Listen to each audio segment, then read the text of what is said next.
Usiku saa 2 unapokula hivi, unaweza kuharibu afya yako bila kujua.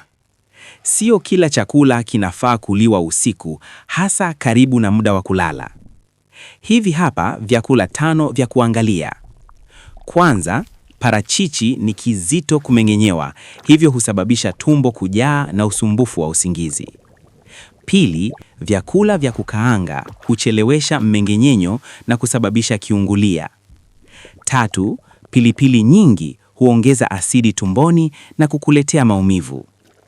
4, soda na vinywaji vya sukari huongeza gesi na kukufanya usilale vizuri. 5, kahawa ina caffeine inayokufanya macho yawe wazi muda mrefu.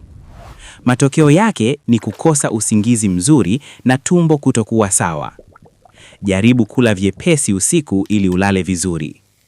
Kama ulikuwa hujui hili, andika ndio kwenye comment.